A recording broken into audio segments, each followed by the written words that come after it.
Get your reactions ready. The live portion of the show will begin in just a moment. Today is August 12th, and the Yankees were back in Miami to take on the Marlins. Mike King got the start, auditioning for a spot in the rotation down the stretch, and it did not go well. My recap, your reactions coming up next. This is NYY Recaps. Welcome to Yankee Stadium. Just when they thought I was out, they pull me back in.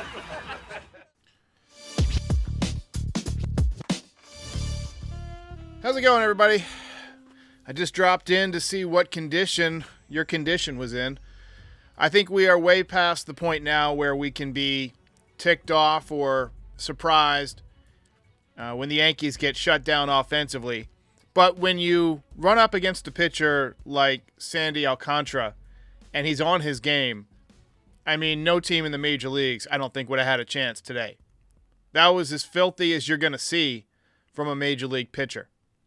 Complete game, 1 run allowed, 2 walks, 10 strikeouts.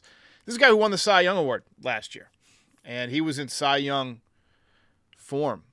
August 12th, to me, will always be the day that the 1994 season ended prematurely because of the players' strike. I tell you what, I could go for a good season-ending strike right now.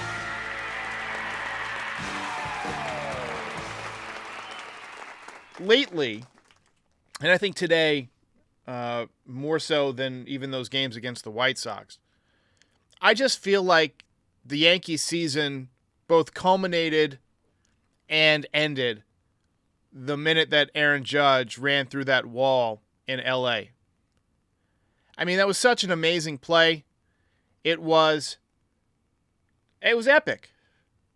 But that was like the peak of our season. And it was, I think, June 2nd. Cameron Katzer says, Yanks can't hit good pitching. I got news for you. They can't hit bad pitching either. Nothing like not knowing who your starting pitcher is 3 days in a row either. Opener for the 3rd consecutive game. Today, it was Michael King. Before the game, Aaron Boone said like they're considering stretching him out as a starter. Now, he was a starter in the minor leagues for a bit. In 2005, he was 2018, he was 11-5 with a 1.79 ERA as a starting pitcher in the minor leagues. He was a swingman when he first came up, but really didn't become super effective until he went to middle relief. Things did not get off to a promising start today. Served up a 2-run home run to Luis Arias. No! Second deck shot, 4th home run of the season for Arias. He's hitting 365, 870 OPS. So most of that OPS just with hits, not home runs. Great contact hitter. Yankees had a chance to get him at one point, but did not pony up. Second inning was scoreless, but, King put the Yankees in a hole early, and when you're facing a pitcher like Alcantara, there's a solid chance that the Yankees offense is not going to come back from a 2-0 deficit, and they didn't. The game was over in the first inning, and that's the worst type of game to watch.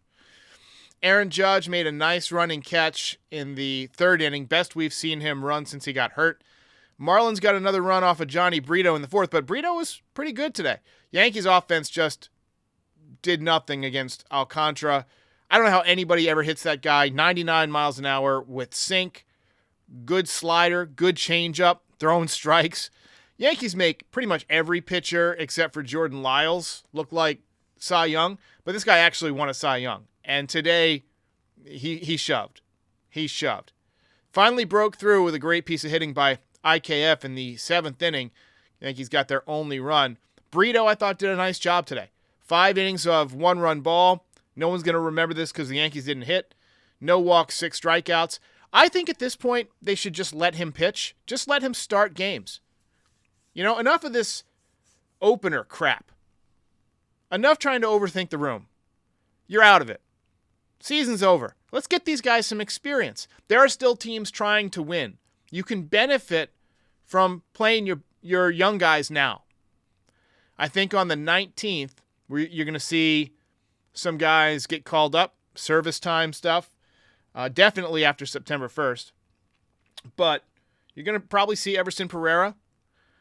Wouldn't mind if we saw some other pitching, but a lot of the Yankees' best pitching prospects are a little bit further away. I think Clayton Beater's got a chance. Drew Thorpe made his first Double-A start last night, I believe, through 8 shutout innings. So there are some prospects along the way, but they are not here yet. Torres led off the 9th inning with a single to bring up Giancarlo Stanton as the tying run, but Alcantara seemed like he turned it up a notch, and he just completely and utterly dominated Stanton like he was a rookie in the big leagues for the first time.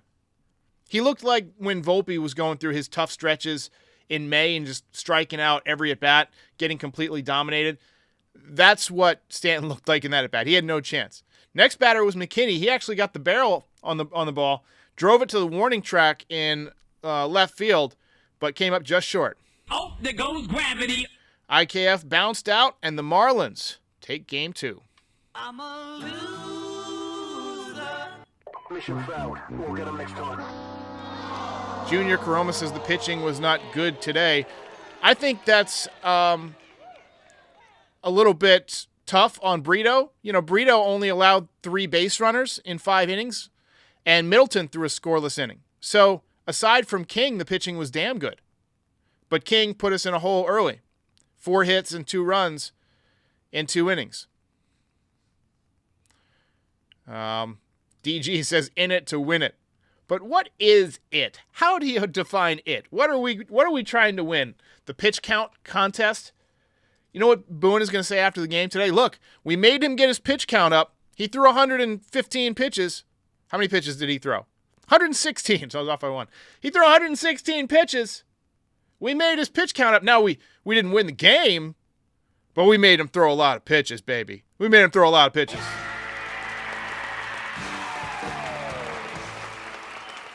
Bernie says, number 1 priority should be for the Yankees to get rid of Giancarlo Stanton. Enough already. I don't think there's a way to get rid of him without,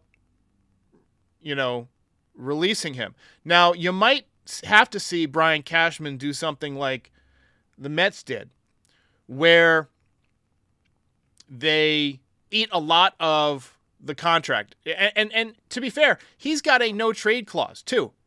So the only way that you're getting rid of Stanton is if he waives his no-trade clause. Now, both Verlander and Scherzer had no-trade clauses.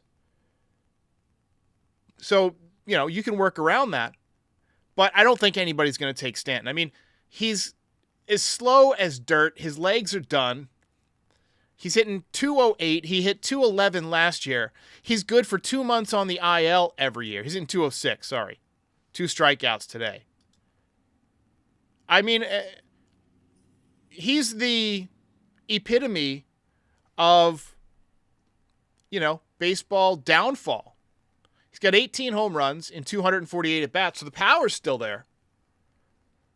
But, I mean, this is the second year in a row he's hitting under 210 or under 215. You look back to his Miami days, he was always like a, 260, 280. He hit 290 one year. But you go the last few years with the Yankees, 250, 273, and then 211, 206. So last 2 years, he's been awful. Take a look at the box score from today's game. Brought to you by Game Time. NYY Recaps is sponsored by Game Time, the fastest growing ticket app in the world, for a reason. Download the Game Time app to your phone or smart device. I prefer the app, but you can also go to the GameTime.co website to get last-minute tickets to all your favorite types of events. Baseball, other sports, concerts, theater, comedy, you name it. You can find it on Game Time. Use the code NYY Recaps for $20 off of your first purchase. Game Time. Lowest price on last-minute tickets guaranteed. And not much to see on this box score. Yankees got 5 hits today. Torres, I believe, has a nice little hitting streak going. But nobody had a multi-hit game. A lot of strikeouts. So, par for the course, to borrow from another sport. Miguel Peralta says Stanton, a.k.a. the Turtle. Let me see what Baseball Savant says is his speed. The last time I looked at it, he was in the number, like the 1 percentile. So like, or the 100, I don't know if it's like 100th percentile. How to even say it? He's the worst, the slowest. BaseballSavant.com. And we're going to pull up Giancarlo Stanton. We're going to take a look and just see how slow he is. I have a feeling he's still the worst in the league. And sprint speed. He's in the number 5 or 5th percentile. So I can't believe there's 4% of Major League Baseball players that are slower than he is. That seems impossible to me. Got a super chat from Victor who says, hitting has been a problem for a very long time. We've passed on good left-handed hitters. They don't sign big-name free agents anymore, can't develop good prospects. They will win a World Series in 2025. I don't know how you think they're going to win the World Series in 2 years, given all the things you just mentioned. Because you're not wrong. Hitting has been a problem for a long time. And they've passed on Bryce Harper. They passed on Corey Seager. They passed on Freddie Freeman. And for those of you hoping that Giancarlo Stanton is going to somehow retire and clear up some space, we've got a perfect comment here from Mark Stenrus. No high salary player is going to retire early. Just won't happen. He's guaranteed that money. It's not a matter of pride. Albert Bell had a degenerative hip condition. He literally could not play. And he spent the last 2 or 3 years of his contract on the injured list. Or what was the disabled list back then. Lori C says she could beat Stanton in a race. You're probably not wrong. Unless it's a race to the IL. Cruise Control says, let's go Cubs. Cubs have been turning it up lately. Did you see what the Braves did today? Braves beat the Mets 21-3 today. 21-3. I am not looking forward to watching the Braves stomp the Yankees for a few days next week. That's going to be brutal. The Yankees have about as much chance as Peter McNeely had against Mike Tyson. It's going to get ugly. Tabor Talk says Yankees are 17-41 when opponents score first. I don't have a source on that stat, but Tabor comments a lot of stats, and they're usually right, so I'll trust it. That's not good. I'd be interested to see what the major league stats are for a team when an opponent scores first. I think just overwhelmingly the team that scores first wins. I could be wrong on that. So, DG says football score. You guys been watching Hard Knocks with the Jets?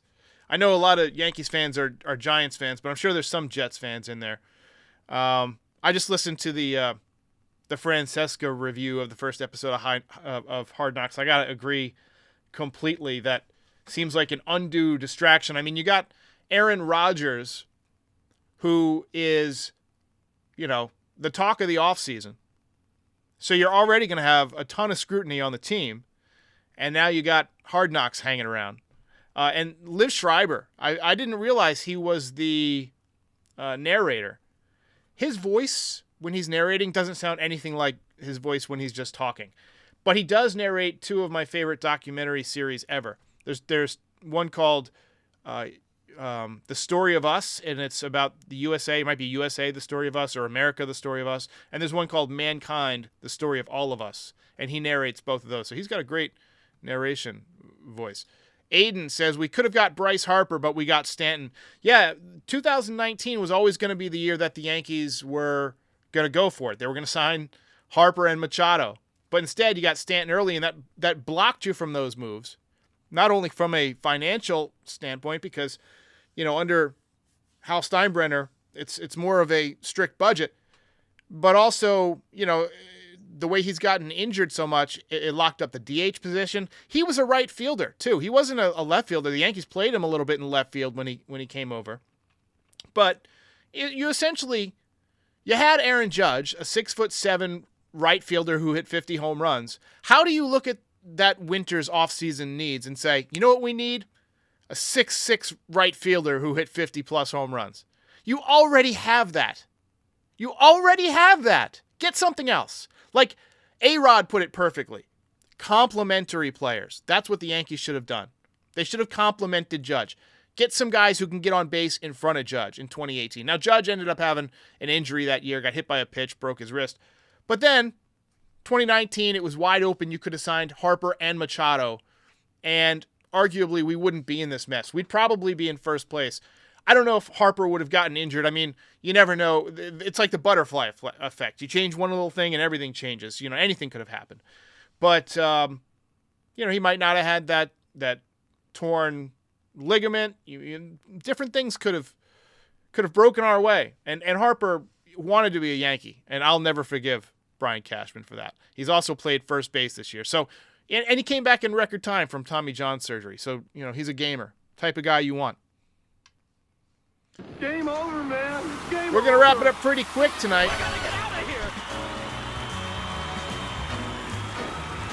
Danny J says, wife is a Jets fan, thought the first episode was good. Rogers doesn't seem like a bad guy or as bad as the media makes him out to be. I agree. I found him very likable. Look, once you understand that the media on both sides is trying to create, like, they're trying to create clicks, and the way you create clicks is by creating anger and engagement. And that's why a lot of, like, nobody's ever in between. Nobody's ever a decent guy with, like, one or two questionable things. Like, it's always somebody's either, like, literally Satan or they're the best person ever, depending on, you know, which outlet you're following. So, look, like many things in life, the truth is probably in the middle. Nobody's perfect. I think Aaron Rodgers seemed like a great guy. You know, it's not up to me to tell him what he should do with his personal life or his personal beliefs, but I wish him the best with the Jets. It's going to be fun to watch. They're going to be an interesting team, and I'm going to watch more football this year because baseball season was not any fun. Lord Raiden says, I'm never going to forgive Cashman for not going after Seager. Seager would have been another good fit, and then you could have, if you wanted to, moved Volpe to get Castillo or Soto maybe. You know, who knows? It sounds like Soto is extremely frustrated with the Padres. He had a quote. It was in Spanish, and I read it, you know, as the translated version. And it essentially said, oh, we give up too easily. There's not enough heart on this team. That's the attitude I want. And from the second I read that, I'm like, I want Soto. I already wanted Soto, but now I really want Soto. So we'll see. But he's, you know, not a free agent for another year. So, all right, guys, we're going to call it a day. Wife is at book club tonight, so I've got some pasta and some guy movies to watch tonight. So I will see you on the other side. Have a good day. Ball game over.